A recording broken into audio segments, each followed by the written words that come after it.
Hey everyone, Howie Fischer with Precision Fly Fishing in Mount Holly Springs, Pennsylvania, and I'm bringing you another Fly of the Week episode. Today we have the Royal Wulff, which is a classic dry fly pattern. Many of you have probably heard of it, at least if not fished it. For the hook today, I'm using an Ahrex Freshwater 503 in size 12. This is one of their dry fly hooks. For my thread, I'm using Veevus A-Dot in red, and I'm using red for the whole fly here. I'm going to go ahead and get started with my thread right behind the hook eye and make sure that is secure before snipping off my tag end.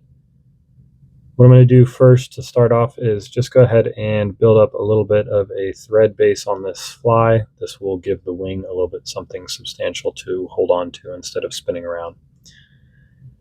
For the wing here today, I'm using calf tail in white.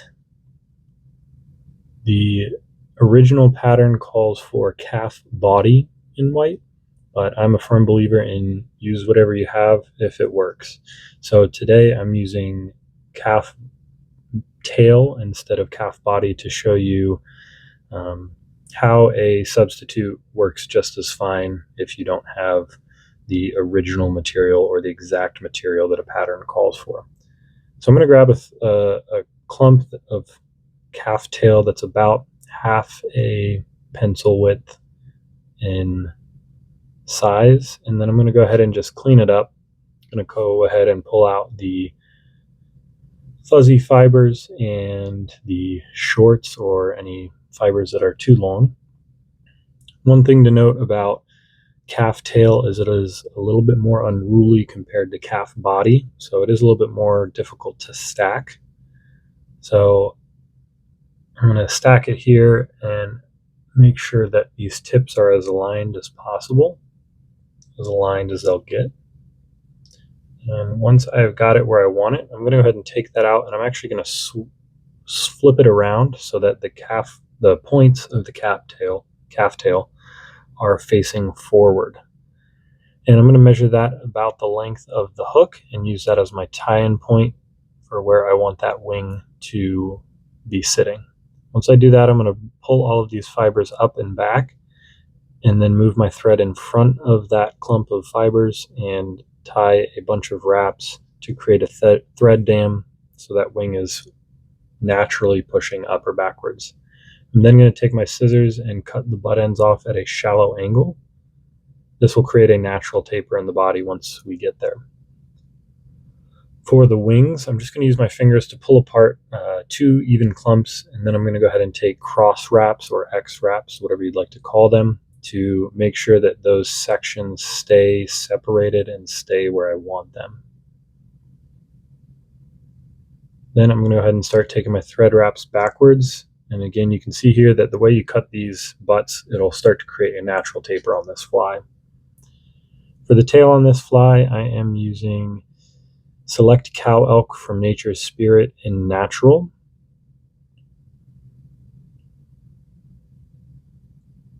This natural color is a light brown or a tan, if you will. I'm going to go ahead and grab about 2 dozen fibers or so. I'm going to end up pulling about half of those out with the fur, the under fur, and the short fibers. So I'll end up with about 12 fibers. I'm going to go ahead and tie this in right where my hook point, or right where my thread is, and right where the hook, right about where the hook starts to bend.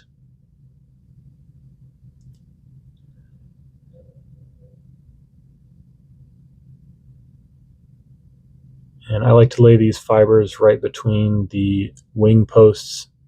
Just makes life a little bit easier. And then I'm going to go ahead and take about a dozen wraps and make sure that these tail materials are secure before snipping off those butt ends.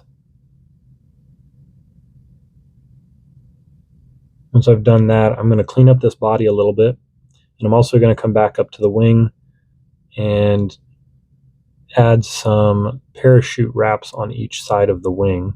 You can do this earlier on in the fly if you like, but I prefer to do it here. And again, I'm just taking wraps around each post as if it were its own parachute post. And this is going to help the fibers over time stay a little bit more secure in the area that you want them to be. So they're gonna stay in one clump rather than go in a bunch of different directions over time as you fish it, catch fish, so on and so forth. And then I'm going to return my thread, again cleaning up this body a little bit, to about the hook point. And I'm going to grab my Peacock curl, and I'm going to tie this in with the long side of the Peacock curl facing down and the short side facing up. I'm going to tie this back to that tail, and then again bring my thread back to the hook point about. And I'm just going to take touching wraps forward until I reach a point where I feel like I've made a good enough body on this back section. Once I got there, I will go ahead and secure that, and then I'm going to go ahead and wrap my thread forward. One thing I like to do on this fly is just use the thread to make the hot spot by flattening out your thread by spinning it counterclockwise, and just go ahead and take a lot of wraps over this section and make sure you build up that hot spot. If you prefer to use floss, you can also do that here. So instead of snipping off this peacock curl, I like to leave it tied in as you saw me do. And I'm going to go ahead and now pull that backwards and bring my thread in front of it. I'm then going to start wrapping this forward. This really just creates one less step that you need to do. And I'm going to go ahead and wrap this forward to right behind the wings on this fly. And then I'm going to go ahead and secure that body, or secure that peacock, sorry. And I didn't actually like the way that this turned out. It's just the way I prefer to tie this fly. If you don't mind, tie it up the way that I said. But I'm going to snip that thread off, or snip that peacock off, and add a new piece of peacock the same way I did in the back section. Again, if you don't like the way that something turned out, fix it while you have the opportunity instead of moving forward. So I am going to end up tying in another piece of peacock and wrap it forward to right behind the wings.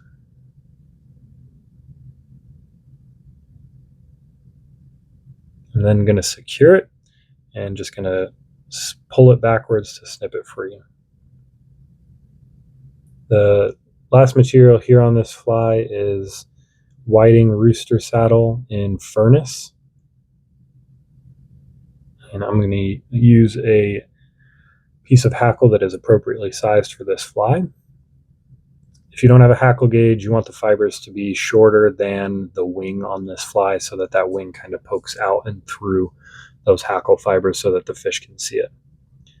So I'm going to go ahead and secure this between the wings and into the front of the hook point. I'm going to take about 3 or 4 wraps behind the wing, and then move this hackle in front of and take about 3 or 4 in front of. That's really all you need, with 3 or 4 behind and 3 or 4 in front. That's going to float this fly just fine.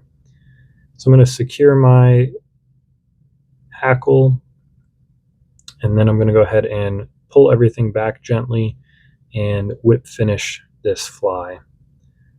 I'll then seat my knot well and snip my thread free.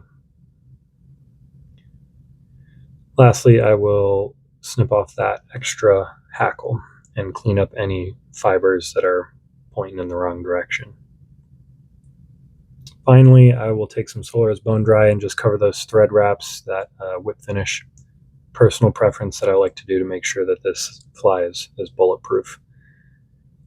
You can also hit those red thread wraps if you prefer, make that a little bit more durable as well. There you have it, the classic Royal Wulff pattern. Thanks for checking in.